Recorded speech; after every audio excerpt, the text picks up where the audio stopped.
Nós vamos fazer uma parte conclusiva do estudo que nós temos feito sobre ministérios. Um pouco diferente do nosso costume, do nosso hábito, né? Hoje nós vamos,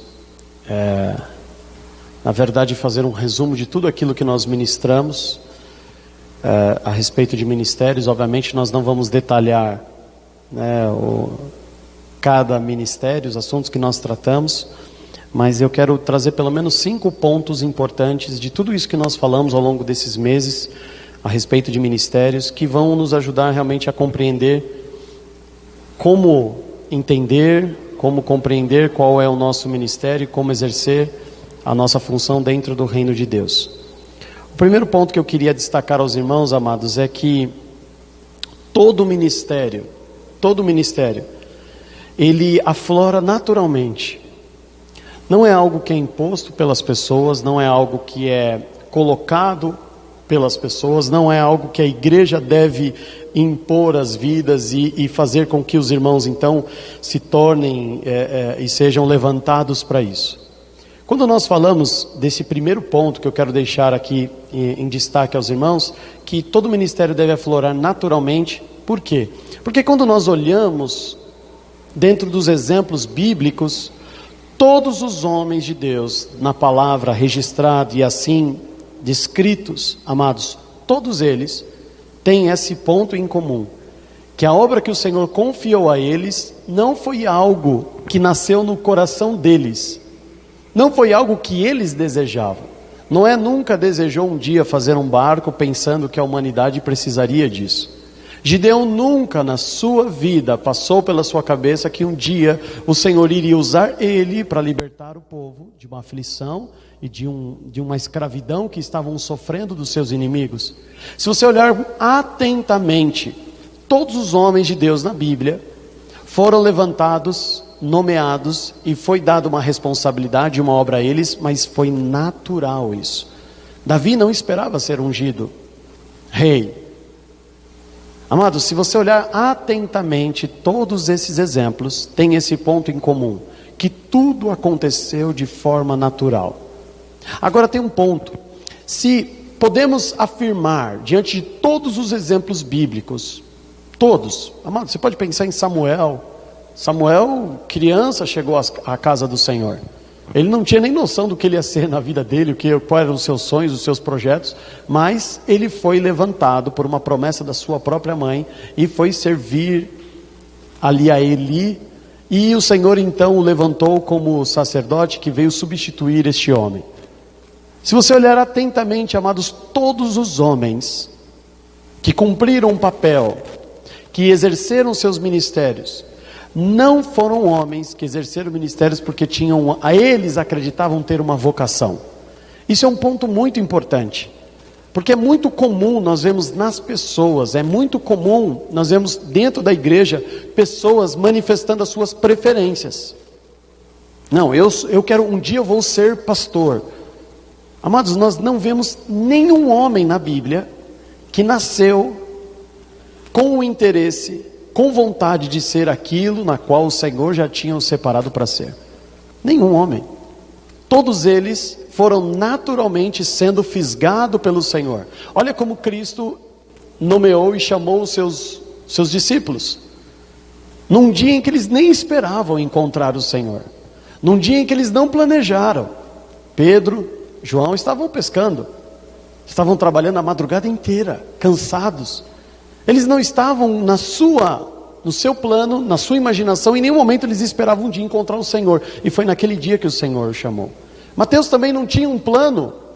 Mateus via Jesus ali passando de cidade em cidade, e ele pensava no seu coração: um dia quem sabe eu vou seguir esse homem, um dia quem sabe eu vou me tornar um discípulo dele. Não, amados, se vocês olharem atentamente, todos os homens foram alçados aos seus ministérios naturalmente. Não foi algo que eles desejavam desde criancinha. Não foi algo que eles viam e se empolgaram, se encantaram e falaram assim: um dia eu quero ser isto. E isto é muito comum dentro da igreja. Muitas pessoas confundem o seu chamado com aquilo que o seu coração deseja, com aquilo que ele quer fazer.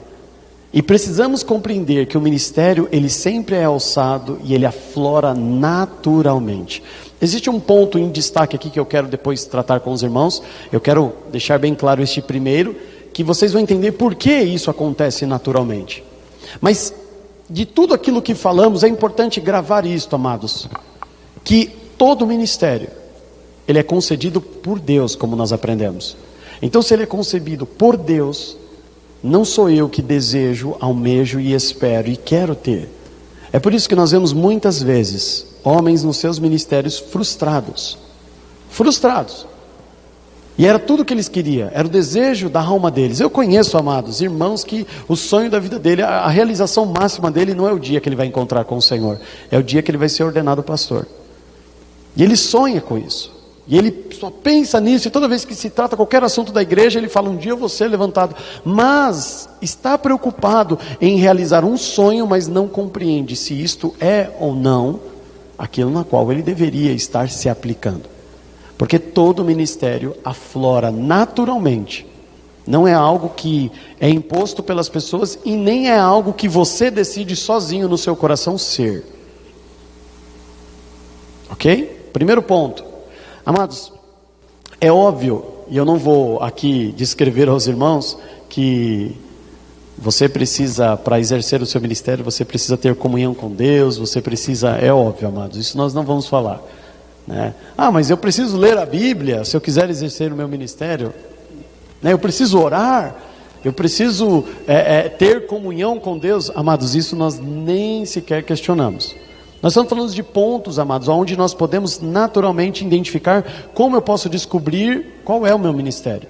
Então, o primeiro ponto que eu quero deixar em destaque aos irmãos, eu procurei resumir em 5 principais pontos sobre todo o assunto que envolve o exercício ministerial que nós temos. O primeiro é isso, amados. Tomamos cuidado para entender que o ministério ele tem que aflorar naturalmente. Não pode ser algo que, uma vontade que nasceu no meu coração. Um desejo que tem no meu coração em ser isto. Pode ser que o que o Senhor está fazendo e trabalhando no teu coração realmente está alinhado a algo que você concorda e se agrada. É necessário separar isto. Mas é importante compreender que aquilo na qual o Senhor nos levantou, amados, é algo que nós não pensávamos e não imaginávamos. Isso nós vamos identificar em coincidência com todos os homens registrados na Bíblia. Eles não imaginavam que eles seriam aquilo que o Senhor os tornou. Não era algo que desde pequenininho ele trabalhou para ser. Um outro ponto que eu quero destacar aos irmãos aqui é que anos e anos de trabalho vão preparar você para dar início ao seu ministério.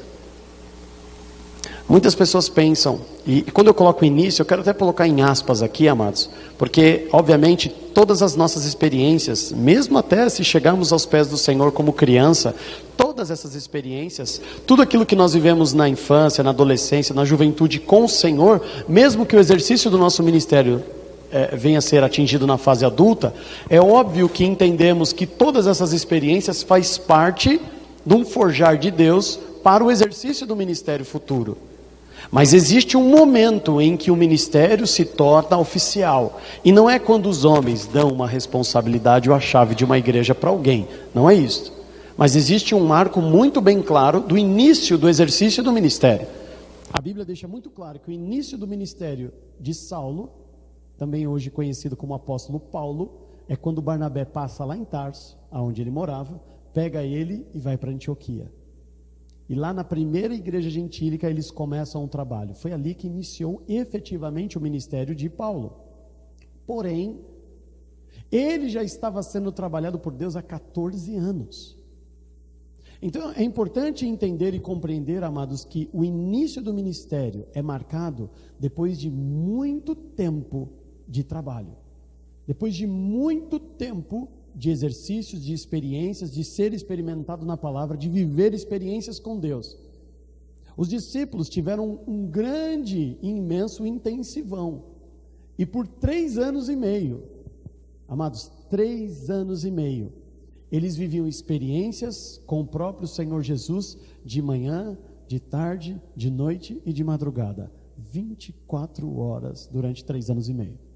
É por isso que o crescimento e o amadurecimento desses homens foi muito acentuado e rápido. E pensar que 3 anos e meio atrás, Pedro estava pescando e preocupado com aquilo que ele ia levar para a mesa da sua família. E 3 anos e meio depois, ele estava em Jerusalém pregando e 3.000 almas aceitando o Senhor em um único dia. 3 anos e meio é muito pouco, mas nós vamos identificar, amados, somente este caso na Bíblia. Esta é a exceção. Na grande maioria destes, amados, na grande maioria dos homens, aqui nós vemos muito tempo de trabalho, muitas experiências, muitas coisas, amados, que levaram esses homens a estarem calejados, experimentados, para então, entre aspas, dar início oficialmente aos seus ministérios. Então é importante compreender, amados, que o ministério, ele não é executado simplesmente porque nasceu no meu coração o desejo, a vontade de fazer algo, então eu simplesmente saio fazendo. É necessário compreender que existe um processo de aprendizado, de ser experimentado, de ter comunhão com o Senhor e ser experimentado por Ele, viver situações, ser trabalhado e forjado por Deus, até que venhamos a chegar num ponto em que o Senhor, como Paulo descreve, nós aprendemos que depois de ser provado e aprovado, depois de ser provado muitas vezes e aprovado, o Senhor então me confiou o ministério.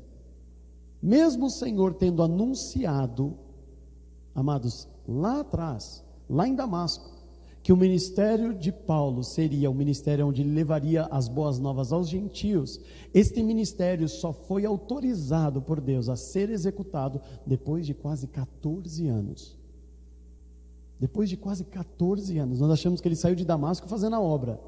Não, amados. Ele voltou para Jerusalém, lá ele foi rejeitado pelos discípulos, e então ele foi para Tarso, e lá ele ficou 14 anos. É claro que em Tarso, nesses 14 anos, ele não ficou na casa dele, esperando o tempo passar. É claro que em Tarso, nesses 14 anos, ele também falou da palavra para os seus vizinhos, para pessoas, ele viveu experiências, ele foi sendo trabalhado por Deus, ele foi sendo forjado por Deus. Mas é importante entender, amados, que este ministério, ele só pode ser executado depois de muito trabalho, depois de muitas experiências com o Senhor. Por quê? Porque estas experiências vão nos habilitar em muitas áreas que serão necessárias nos dias futuros. Então é muito preocupante, amados, e é muito comum, nós vemos em muitas igrejas, pessoas que chegam à casa do Senhor e rapidamente são alçadas as responsabilidades, a exercer uma função dentro da igreja, se tornam diáconos 1 ano depois, e não porque estão passando por um intensivão como os discípulos de Jesus passaram, simplesmente porque em 1 ano ele nunca faltou em nenhum culto, porque em 1 ano ele participa de todas as atividades da igreja, porque em 1 ano você vê que ele é um homem, olha a evolução dele, ele largou os vícios, ele fez isso e aquilo, então em 1 ano ele começa a ser alçado. E naturalmente essas pessoas, amados, estão sendo ceifadas, destruídas, porque não têm ainda estrutura para suportar. E isso é um erro gritante dentro das nossas igrejas. O que Paulo diz? Que a nossa carreira, o nosso ministério, ele tem que ser exercido, a carreira tem que ser corrido com paciência. E isto falta ao povo de Deus, paciência. Não, nós queremos que as coisas aconteçam rápido. Por isso, amados, muitos não têm tido sucesso no exercício do seu ministério, porque nasce no coração, olha, eu vi um ministro ali cantando, que coisa linda, é isso que eu quero ser ministro de louvor. Então pronto, vou fazer um curso de violão, aprendo a tocar um violão, aula de canto não preciso, porque eu canto lá no meu banheiro e eu estou bem afinado, e aí pego uns louvores e começa e sai batendo corda e pronto, eu estou exercendo meu ministério. E rapidamente está exercendo essa função. Isso, amados, é muito perigoso. Por quê? Porque não é só saber tocar violão, não é só saber cantar, não é só saber de cor os hinos, não é saber escolher os hinos. Existe e requer muito mais bagagem, amados, do que simplesmente isso. Por isso nós temos que entender que, em primeiro lugar, os ministérios eles afloram naturalmente. Não é algo imposto, não é um desejo que nasce no meu coração e eu quero. A Bíblia diz que eu posso buscar dons, o Senhor acrescenta os dons necessários para o exercício do meu ministério, mas me dá a liberdade de buscar outros dons que talvez o Espírito Santo não me conceda. Mas o ministério, como nós aprendemos, ele é concedido por Deus. Não sou eu que decido o que eu serei. Não sou eu. Segundo ponto que nós estamos falando aqui, muito trabalho vai nos habilitar para o exercício do ministério. Não são poucas experiências, são muitas experiências, amados. São muitas situações vão ser necessárias para dar o início. Não significa que já está pronto. Ao longo de 20, 30, 40, 50 anos exercendo o seu ministério, você ainda vai aprender muita coisa. Mas o que é necessário para dar o ponto de partida precisa estar inserido, amados, dentro de muitas experiências, muita bagagem, porque nós temos visto isso, amados, jovens, até adultos, saindo rapidamente, se perdendo dentro da igreja e sendo desgastados, amados, sendo desgastados. Estão sendo ali, amados, todas as suas energias sendo drenadas. Por quê? Porque rapidamente, sem estrutura, sem bagagem, se lançam à obra. E muitas vezes pela própria igreja, pelos próprios líderes, levantam e ordenam e falam: sai fazendo que o Senhor é contigo, Ele vai suprir as suas necessidades, Ele vai te ajudar, Ele vai te capacitar. Tomamos muito cuidado com isso, amados. Louvado seja Deus que muito cedo eu aprendi isso. Essa história que nós ouvimos em quase todas as igrejas, né? Que a frase, ela está correta, mas a maneira como nós falamos essa frase, ela é completamente errada. Que Deus, Ele não escolhe os capacitados, mas Ele capacita os seus escolhidos. A frase é perfeita, mas essa frase, ela é sempre dita, ela é sempre pronunciada de uma maneira, amados, simplesmente uma maneira, amados, displicente. Então eu não preciso fazer nada. Deus vai dar um jeito, já que é para a obra dele, já que é o ministério dele, Ele vai dar um jeito de me ensinar. Ele vai dar um jeito de, quando eu estiver lá no meio do problema, Ele me ajudar a resolver o problema. Ele vai dar um jeito de, quando eu me meter em enrascada, Ele vai me tirar dessa enrascada. Não é isto. Não é isso. Essa frase, ela é perfeita, mas muitas vezes ela é temperada, amados, com displicência. E não é assim. A capacitação do Senhor, amados, não é uma capacitação que ela vem depois de você ser preso, depois de você ser açoitado, depois de você passar por aflição, aí vem o ensinamento. Não é assim. Ela é antes ou no momento, ou na hora. A Bíblia diz isso. Você não vai encontrar um versículo na Bíblia que deixa a entender e que nem afirme categoricamente que você vai aprender muitas coisas com Deus depois de passar por aflições. Ele fala que Ele te prepara para enfrentá-las, ou no meio da aflição eu estou contigo. É no momento, é na hora, nunca depois. Então, se você está passando ou já passou aflições e você só foi aprender depois e sofreu dano e apanhou e foi, significa que você em algum momento falhou, porque você deveria ter sido forjado antes ou durante. O depois, amados, nós aprendemos, como Salomão nos ensina em Provérbios, nós aprendemos, claro que aprendemos, nós examinamos, mas as sequelas ficam. Vou dar um exemplo. Davi aprendeu que cobiçar a mulher do próximo é algo ruim. Aí você fala: então isso foi bom? Pela misericórdia e graça do Senhor, ele não foi ceifado da terra. Mas pergunta para ele se foi bom. A Bíblia descreve que ele teve uma vida amarga dali para frente. Isso não fazia parte do plano do Senhor. Isso não tem nada a ver com Deus forjando o caráter de Davi. Nada. Não era isso que o Senhor queria para ele. O Senhor, ainda pela sua maravilhosa graça, vai lá e nos ajuda a consertar essas coisas. Mas não fazia isso, não é, nenhum momento isso alegrou o coração do Senhor e fazia parte daquilo que o Senhor desejava fazer na vida dele. Em nenhum momento. Ele aprendeu? Aprendeu. Mas isso não significa que estava em concordância com aquilo que o Senhor queria. Por isso que é necessário entender, amados, que antes do início do nosso ministério, nós precisamos ser verdadeiramente experimentados como a palavra do Senhor nos ensina. Esse é o segundo ponto. O terceiro ponto que eu quero destacar aos irmãos aqui, amados, é que para entender e compreender qual é o teu ministério, é necessário que você esteja atento ao seu temperamento e às suas habilidades que você nasceu com elas, naturalmente. Isto não significa que, se você tem um temperamento específico e algumas habilidades naturais que todo mundo observe e vê que, então eu não preciso lapidar e não preciso trabalhar nada disso. Nós vemos aqui a respeito dos 4 temperamentos, que mesmo sendo um colérico, você precisa aprender a lapidar-se e deixar ser trabalhado pelo Senhor. Então um dos indicadores que vão nos mostrar e facilitar muito compreendermos o que o Senhor espera de nós e qual é o nosso ministério, é o nosso temperamento e as nossas habilidades. Habilidades que nós nascemos com ela, características que estão embutidas dentro de nós, pessoas que têm a facilidade de agregar outros, carisma.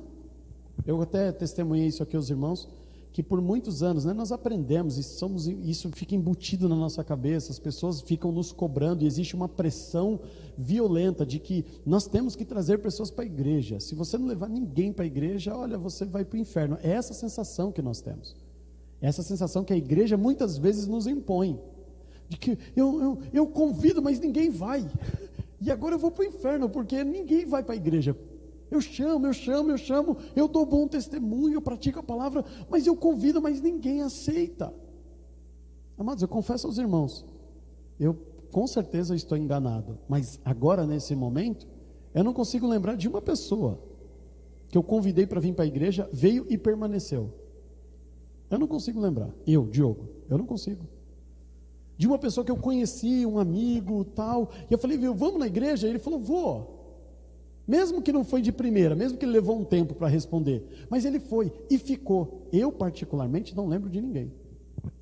De ninguém. E por muitos e muitos anos eu me cobrava disso, amados. Eu falo assim, por que eu chamo e ninguém vem? O que acontece comigo? E é interessante que pessoas que estavam menos comprometidas com o reino de Deus, menos comprometidas com a obra, sempre todo culto trazia um visitante. E os visitantes ficavam. Às vezes o visitante vinha mais do que ele. E eu ficava indignado, falei, Senhor, mas eu te sirvo, eu faço isso, e eu convido e ninguém vem. E ninguém vem. Isso tem a ver, amados, é por isso que nós temos que, esse terceiro ponto que eu quero destacar aos irmãos, compreendam as suas características, as suas habilidades, o seu temperamento tem a ver com o teu ministério.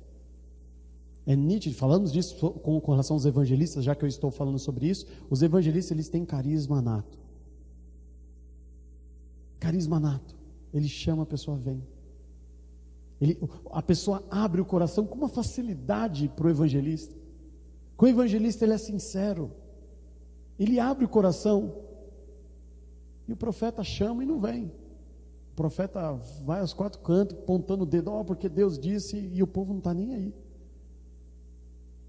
Amados, preste atenção, fique atentos às habilidades, as suas características e o seu temperamento, porque isso denuncia e aponta qual é o teu ministério também. Eu confesso aos irmãos assim, amados, eu até vou falar agora o 4º ponto, que tem a ver com isso que eu vou comentar agora, que quando eu tomei uma decisão de servir ao Senhor de verdade, diferente acho que de quase todo mundo que fazia parte da minha rede de contatos e da igreja, eu não tinha na minha cabeça assim, eu me converti e falei assim, não, eu quero um dia ser ministro de louvor. Não, eu quero ser um pastor.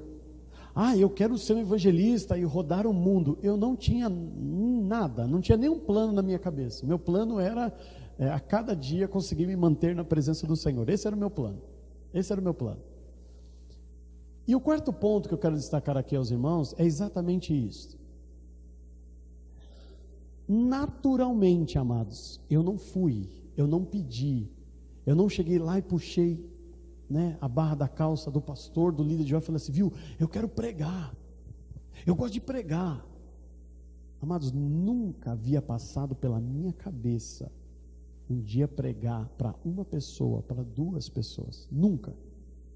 E um dia o meu líder de jovens, eu tinha 16 anos, ele chegou para mim e falou assim, Diogo, nós estávamos num acampamento de jovens, ele falou assim, era sexta-feira à noite, ele falou assim, amanhã à noite eu quero que você ministre uma palavra. Eu olhei para a cara dele e falei assim, não entendi, como assim? Ele falou assim, não, vai ter o culto, louvor, e eu quero que você traga uma palavra. Eu falei assim, como assim eu trazer uma palavra? E eu vou pregar? É um testemunho? Não, você tem lá 1 hora, 50 minutos, eu quero que você pregue. Não, mas eu nunca fiz isso. Ele falou assim, não, eu vou te ajudar. Percebe? Foi naturalmente.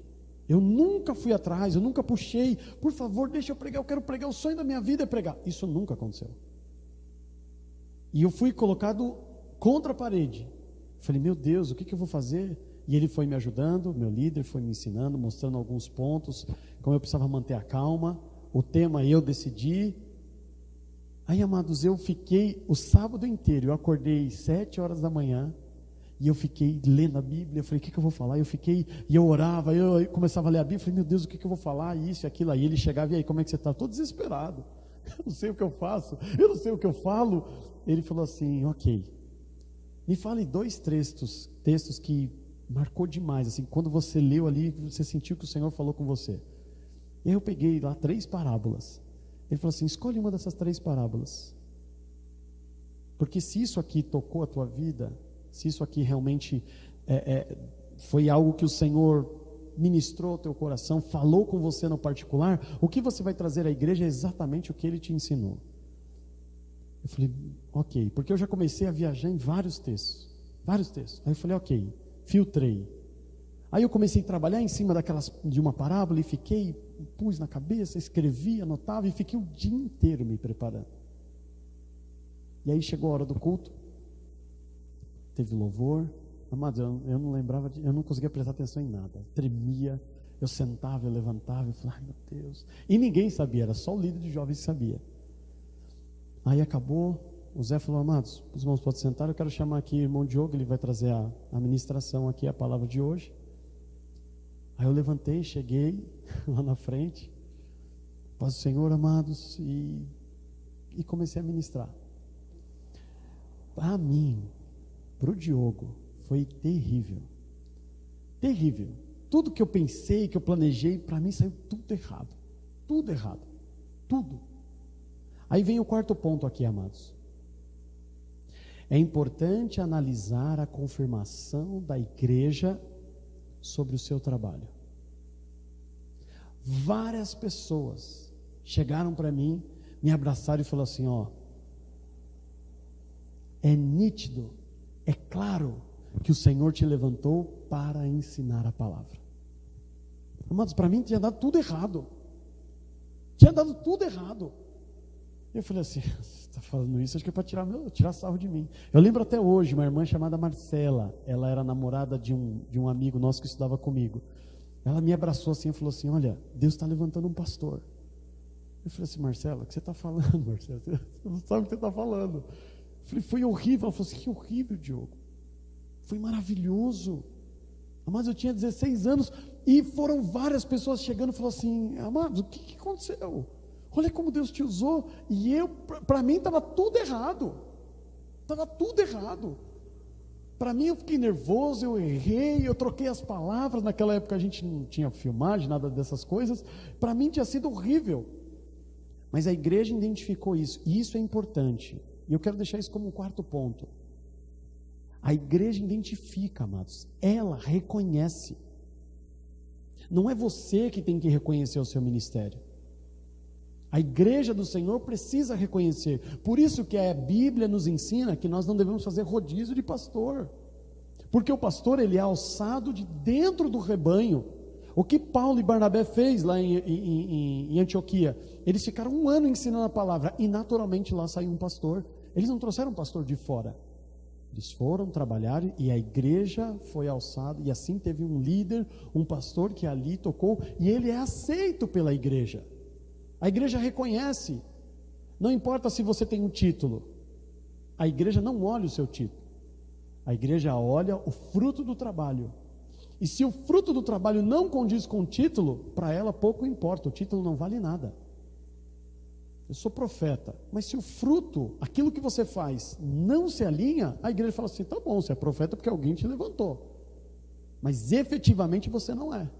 Você é pastor porque alguém te ordenou pastor, mas efetivamente você não sabe o que é ser pastor.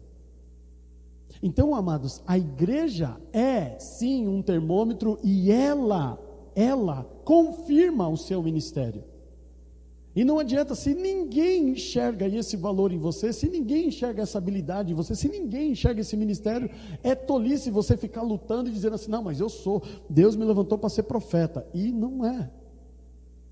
Não é. A igreja confirma isso. A igreja, amados, ela é o termômetro para mostrar exatamente qual é o teu ministério.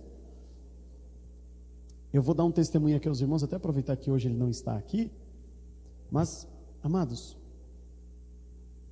domingo, não esse, o outro, nós tivemos aula das crianças e o Nicolas foi o professor da noite, né? E, amados, neste dia, eu ouvi as crianças testemunhando dele, da aula dele, de como foi gostoso, como eles entenderam, como eles compreenderam. As crianças. Não estou dizendo que eu, quando vou lá dar aula, não, amados, mas está denunciando. O quê? Que o Senhor também está levantando ele para ensino. Eu comecei, amados, o meu ministério comecei com crianças, porque assim, não tinha espaço para os jovens, não tinha espaço para adolescentes, muito menos para a igreja, e é correto. E eu comecei com as crianças. Fiquei muitos anos com as crianças, depois com os adolescentes, depois com os jovens, até chegar aos adultos. E as crianças, foi unânime, amados. E aí algumas falaram, eu comecei a perguntar para as outras, e as outras confirmaram. Não, foi muito bom, foi muito esclarecedor. Não que as outras pessoas que dão aula, não, amados, estão ali contribuindo, estão também semeando. Mas fica claro, este ponto eu quero deixar muito claro aos irmãos amados, a igreja confirma o ministério. A igreja reconhece o ministério. Não estou falando de julgar. Não estou falando que a igreja é quem decide o que é o quê. Mas quando eu falo da igreja, amados, é porque as pessoas sentem edificação. A pessoa, é totalmente diferente quando o evangelista vai para o campo e quando o mestre vai para o campo evangelizar. É totalmente diferente. É totalmente diferente. Naquele momento, naquele lugar, amados, o trabalho do evangelista flui naturalmente, tem muito fruto, tem muito resultado. E o mestre fica ali, que bênção, que glória, porque o papel dele começa depois disso. O papel dele não é aquele momento, não é aquela fase. Mas é importante destacar esse ponto, amados, que a igreja lá confirma o ministério. Eu não enxergava isso. Eu tinha 16 anos, eu não enxergava isso, eu só enxergava erro e defeito. Eu saí dali, amados, pronto a chegar para o meu líder e falar assim, não faz isso de novo não, porque foi terrível. E no fim de tudo, quando todos ali estavam já cumprimentando, nós estávamos preparando para ir jantar, ele me chamou de canto, e ele falou assim, você sabe por que eu te chamei para fazer isso? Aí eu falei assim, não sei Zé, mas que, Zé porque era, Zé mesmo, então me chamava de Zé, né? José, da Rita, né? Ele falou, sabe por que eu te chamei? Porque um dia, eu ouvi minha sobrinha falando de você dando aula para as crianças. E um dia, eu fiquei, porque eram várias pessoas que estavam lá numa aula que eu estava dando, e ele ficou lá, e ele ouviu. E o Senhor falou no meu coração exatamente isso que você está ouvindo das pessoas. Amados, nunca passou pela minha cabeça. E naturalmente, eu tive a oportunidade de visitar, inclusive, essa igreja que eu fiz esse trabalho com as crianças há 2 anos atrás aproximadamente. E eu, amados, foi um dos dias mais felizes da minha vida. Porque depois de quase 15 anos, eu vi quase todos os meus alunos pequenos no caminho do Senhor, alguns casados. E eu fiquei muito feliz por isso. Alguns deles chegaram, minha esposa está com um testemunho, que vieram me abraçar, falou, eu lembro, e eles lembravam, amados, e isso foi extremamente gratificante.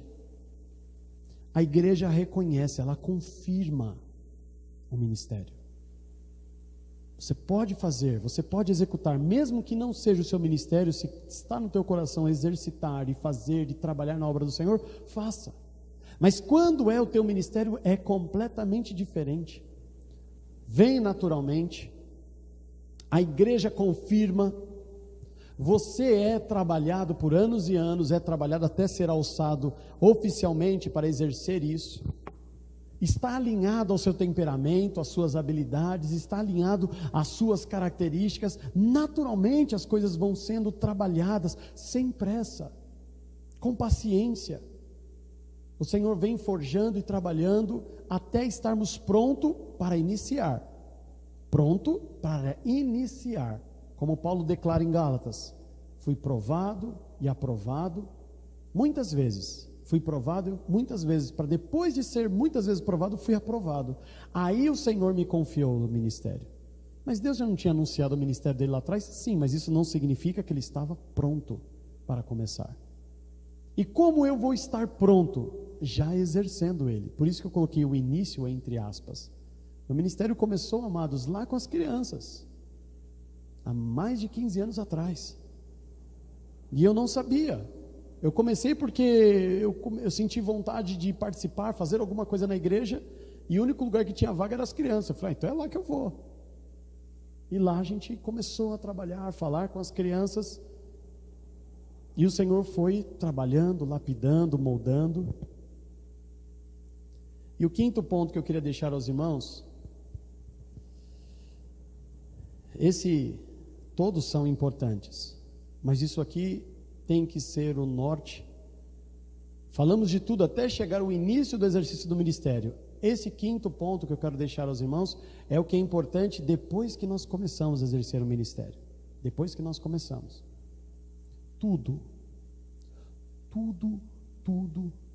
que nós vamos fazer, amados, tudo tem que ter fundamento bíblico. Tudo. Sem exceção alguma. Se vocês prestarem bastante atenção, amados, tudo que eu estou confirmando com os irmãos, hoje a gente não leu um versículo, mas tudo que eu estou falando com os irmãos, além de a gente já ter citado e falado sobre isso em diversas passagens e mostrado, eu procuro sempre estar dando os exemplos bíblicos. Me aponte um homem que desde criancinha queria ser aquilo que o Senhor levantou ele. Naturalmente eles foram sendo alçados. Muitos deles foram escolhidos no ventre da mãe, como Sansão, como João Batista, mas naturalmente não era isso que eles seriam. João Batista era filho de sacerdote. Se tem um lugar onde esse homem não iria viver, era no deserto. Se tem um lugar que esse homem não iria viver, era longe do conforto do sacerdócio. Enquanto os seus pais tinham roupas maravilhosíssimas, cobertas com pedras preciosas, ele foi viver com pele de carneiro, com uma corda, um cinto amarrado à sua cintura, comendo mel e gafanhoto. Não era naturalmente isso que ele iria viver, mas o Senhor o fisgou. Amados, este quinto ponto que eu quero deixar aos irmãos aqui é tão importante quanto todos os outros. Muitos, amados, começam no espírito, mas terminam na carne. Muitos líderes que nós conhecemos, particularmente falando, muitos que eu admirei, que foram homens que eu fui beber da fonte, amados, que ouvia aquela pregação, aquela ministração, era algo impactante, me edificava. Hoje, amados, não é possível suportar ouvir uma ministração desses homens, se é que podemos chamar de ministração. É contaminada com particularidades, com interesses particulares, é contaminada com propósitos completamente fora da palavra. Muitos começaram no espírito, mas como Paulo declara, terminaram na carne, porque em algum momento se perderam, em algum momento se deixaram levar por filosofias. Como Paulo chama a atenção no fim da sua vida, ele está puxando a orelha de Timóteo, falando assim: não se entregue a essas filosofias, às fábulas, não se entregue a essas invenções, essas novidades, essas inovações, mas permaneça firme na sã doutrina, ensinando, corrigindo, redarguindo, chamando a atenção do povo, insistindo e persistindo nela, somente nela. E são raros os homens, amados, que já estão com a sua idade avançada e anos de ministério que permaneceram o mesmo, que permaneceram com a mesma palavra, com a mesma postura, que não mudaram o discurso no meio do caminho, que eram extremamente restritivos às coisas que a Bíblia diz e falam assim, se a Bíblia diz não, é não, mas com o passar do tempo começaram a flexibilizar, e talvez ainda antes de morrer vão estar fazendo até casamento de homossexual na igreja. Porque a gente tem que entender que as coisas estão mudando. Não muda, amados. Tem um versículo que mostra que não tem que mudar. Se o nosso Deus diz que Ele é o mesmo ontem e hoje e será eternamente o mesmo, se o nosso Deus não muda, a Bíblia diz que Ele não tem sombra de variação. Se Ele não muda, por que temos que nós mudar? Por que nós temos que então pegar a Bíblia e dar uma atualizada nela? O nosso Deus não muda. E muitas pessoas se perdem exatamente nesse quinto ponto, amados. Com o passar dos anos, as suas atitudes, as suas escolhas, as suas intenções, os seus planos de trabalho não estão mais fundamentados na Bíblia. Não estão mais fundamentados em nada. E nada se parece com a igreja do Senhor. E nós começamos a criar e inventar muitas coisas. Os 4 conselhos que nós falamos aqui, que naturalmente o nosso ministério vai ser aflorado. Nós não precisamos correr atrás para que isso aconteça, forçar, apontar a nossa preferência. Naturalmente nós vamos ser alçados para isso. Naturalmente. Um outro ponto que eu quis, amados, destacar aqui é que nós temos que ser trabalhados. Antes de iniciar o exercício do nosso ministério, nós precisamos ter bagagem. Nós precisamos colocar a mão para depois entender e compreender, até chegar o momento em que nós vamos assumir essa responsabilidade. Isso é fato. Nós temos que ficar atento às nossas características, habilidades, temperamentos, àquilo que é particular nosso, porque isso tem muito a ver, muito a ver com o nosso ministério. O quarto ponto que eu pus em destaque aqui aos irmãos é que a igreja, ela confirma, ela reconhece o ministério. Isso é notório, amados.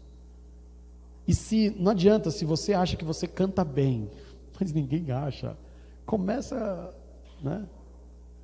Eu tenho absoluta certeza, amados, eu falo isso ainda para os irmãos no louvor, eu estou ministro, eu não sou ministro de louvor, eu estou aqui por um tempo, tenho muitas limitações, tenho 2 meses de violão. Tem gente que fala assim, não é possível, eu tenho só 2 meses de violão. A diferença é que eu tenho muitos anos de insistência, de prática, de exercício, de calo nos dedos. Isso sim, mas aula, tive 2 meses.